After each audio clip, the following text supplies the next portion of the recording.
And it's almost like that these symbols that have all been like fed with energy from, if it was like a talisman, like they feed the energy from the stars in ancient Egypt, that's how they used to do it. It's working on some level we can't comprehend. That's, basically trapping and deceiving us here all the time. Yeah. And so, for instance, in my opinion, when you die and you get these references to people saying, I met Jesus and all this kind of stuff, and they tell you that they met these enlightened beings and everything, Yeah.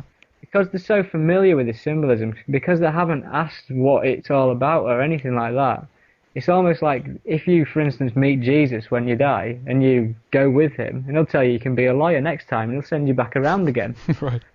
Do you know what I mean? It's like Yeah. you're encapsulated in this, as the Tibetans believe, and Tibetan is the New World Order religion, in my opinion. They believe in reincarnation, and so the reason why the reincarnation happens is if you're still duped by this symbolism when you go through. Do you know what I mean? Yeah. You need to be able to stop, believing that this symbolism is here to help you, because it's not. And my opinion is that what's going on is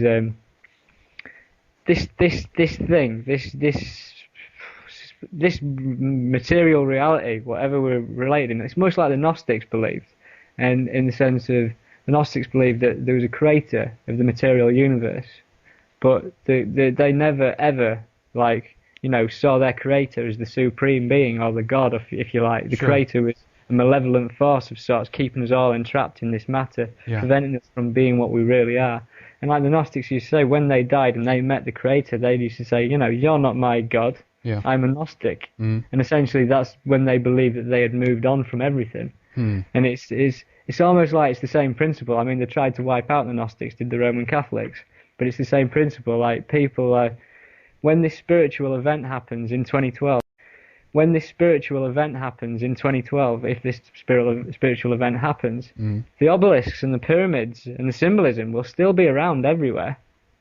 Do you know what I mean? Everyone might be ascended in a spiritual fashion and know about the 7 chakras and stuff like that, but you're still going to be feeding your energy into the same machine. Of course. What you're talking about here, as far as I can pick up on here, is that you're talking about that you need to become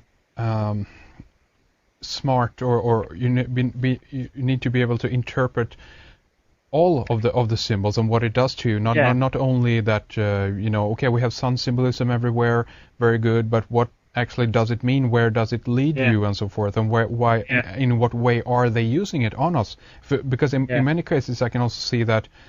I mean, if we look at how nature operates, how it exists, how the functions of natures occur, we can understand that the sun, for instance, is one of the most important elements that we have in order to sustain us, keep us alive. So obviously one can understand that there is a veneration for the sun, but how is this being used? And I mean, what you're referring to here also, as far as I can pick up on it, is a little bit of the Buddhist ideology or theme, that we actually are trapped in a kind of illusion, if you will, or the wheel of reincarnation, and that this is something that actually is a trap. To some extent, I don't agree with that idea a little bit, but I understand what you're saying and how a philosophy like that can arise. If you think about, say, for instance, the film The Matrix, The Matrix had Neo, which is an anagram for the One, had Trinity, had Sion in there, had the whole thing in there. Of course, And for instance, when Neo had decided that he wanted to know the truth, and he was no longer wanting to be kept in this illusion, and Morpheus offered him the blue or the red pill, and he took the one to see the truth, obviously. When he woke up, there's a little robot that came up, a machine that came up and looked at him, and then the machine just looked at him and then shot off, right? And you think to yourself, why didn't that machine attack him? And the reason why that machine didn't attack him is because Neo, in the film, basically had seen through everything. He knew the truth and no longer could provide energy for the machines in that pod. Basically, I've got this kind of feeling that as we're approaching 2012, we're obviously approaching some kind of new cosmological energy of some sort. Something involving the universe, which is probably far too great for any of us to really comprehend at the moment. But working on the mind before matter idea, basically, I envisage what's going on as we're moving closer to this state and we're getting closer to this energy all the time. Manifestation time between kind of, thoughts and manifestation creating themselves into matter is getting shorter. Because we are being drawn toward the attractor through shorter and shorter epochs. And not only must the entire last 4,000 years of history be compressed into this 67-year period from 1945 to 2012, but there is a 384-day period preceding December 22nd, 2012, when the last 67 years and the last 4,300 years have to be compressed into that. Then there's a final 6-day period when all of these things are compressed again. And so do you see what's happening? The spiral is tightening as it goes faster and faster. The resonances are impinging. The thing is getting nuttier and nuttier and nuttier as computers link all cultures together, all informational barriers dissolve. Everything is becoming connected to everything else. Not only everything in the present moment, but all past moments as well are being drawn, compressed, squeezed toward the production of the transcendental object at the end of time, which is nothing less than all time, all space, shrunk down to an atomic dimension and handed back to us.